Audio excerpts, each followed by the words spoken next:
welcome. This is going to be part 2 of a 3-part video sequence, so you're welcome in advance. And this is going to look at area, and this is going to be focusing on it's a pretty interesting way of looking at things. So I'm going to be doing combining like terms and the distributive property using polynomials. And I didn't get to talk too much about coefficients last video, and I kind of wish I had, but I'll try to a little bit this time. Well, I'm going to look at, the last time I looked at the perimeter of these two shapes. And what you need to remember from the last video and this video is that they both have a common, I don't want to say side, but this is x units long and the height of this triangle is also x units, all right? So they have something in common. The width of the rectangle is x and the height of the triangle is x. The sides of the triangle are x plus 2, x plus 3, and x plus 4. And once again, I want to make it perfectly clear.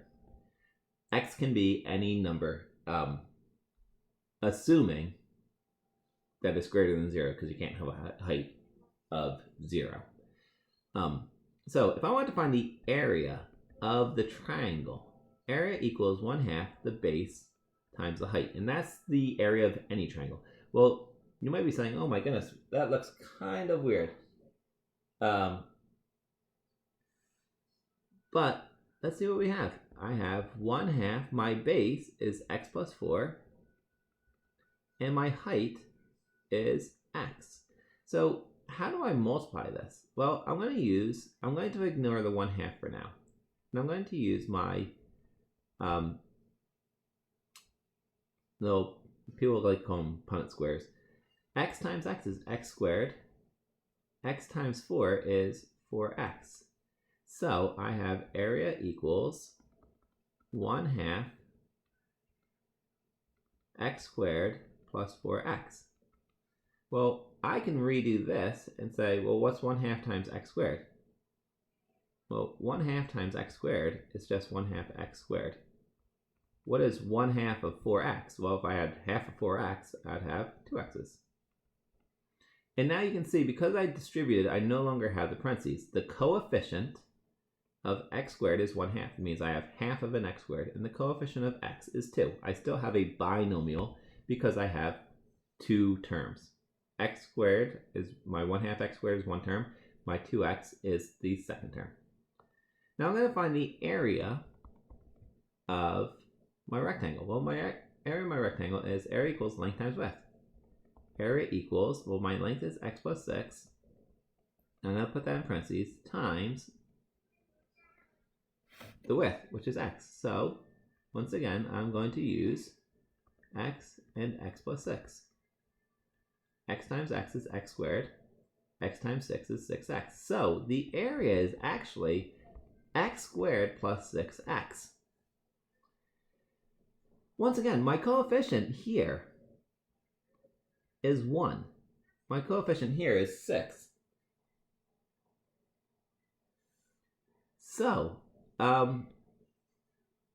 if I wanted to, I could say, well, what are the two areas put together? Now, you might be saying, why on earth would you put two areas together? There's all sorts of reasons. This might be how, like I said before, if you want to buy wood and you're trying to do a project and you want to figure out how much wood you would need, you would have to say, all right, we're going to have to add these. So it's going to be the area of the triangle plus the area of the rectangle.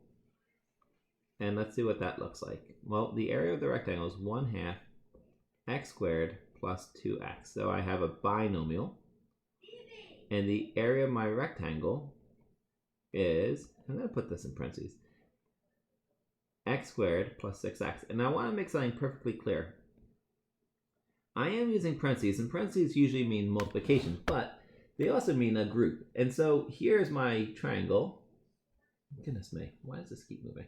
Here's my triangle, and here's my rectangle, and you can see they are separated by this addition sign. If there's an addition sign, it's no longer meaning multiplication, it just means add this group to this group.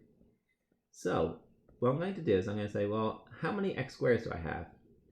I have half an x squared from the triangle, and I have 1x squared from the rectangle, so I have 1 plus 1/2 x squares. Now, how many... I don't want to do that in pink. Ooh, I wonder what this gray is going to look like. Oh, that's kind of nice. Now, how many x's do I have? I have 2 x's here. I have 6 x's here, so I have 2 plus 6 x's. So altogether, I have 1.5 x squares plus 8 x's. 2 plus 6 is 8. 1 plus 1/2 is 1.5. And that's units squared. And that is the total area of the two shapes.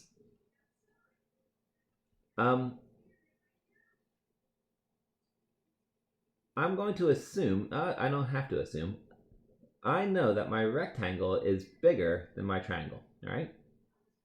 So let's say I had this big piece of rectangle, I had this big rectangular board, and I had to cut out a triangle, and I wanted to know how much wood would I not be using. Well, once again, I'm going to do this. Ready? Area equals x squared plus 6x, and I'm going to put this in parentheses again, minus, because that's the area of the rectangle, minus the area of the triangle is, in parentheses, 1/2 x squared plus 2x. And the reason why I'm doing that, the whole reason why I'm doing that is because there's nothing outside of this x squared plus 6x, so I'm going to say x squared plus 6x. And I'm taking away the area of the triangle, so I'm taking away 1/2 an x squared, and I am taking away 2 x's. So I'm going to look for my common terms. I have an x squared, and I have a negative 1/2 x squared. So my area is equal to 1 minus 1/2, because the coefficient of x squared there is really 1, x squared. And then I have 6 x's minus 2 x's. So plus 6 minus 2 x's. And so when I do that, I say, well, 1 minus 1/2 is 1/2 an x squared plus 4x unit squared. All right. So now, if my if the value of x was 10, this would be 100. 1/2 of 100 is 50. 4 times 10 is 40, so 50 plus 40 is 90. And that's how it works. You just, if my value of x was 5, it'd be, well, let's say 6, it'd be 36. 6 squared is 36. 1/2 of 36 is 18. 4 times 6 is 24. 18 and 24, let's see, 18 and 24, 34, 42, it'd be 42 units squared. And that's it. So that's video 2. I'm going to do one last video. Really highly encourage you to watch the video 3 because it's a good one. All right.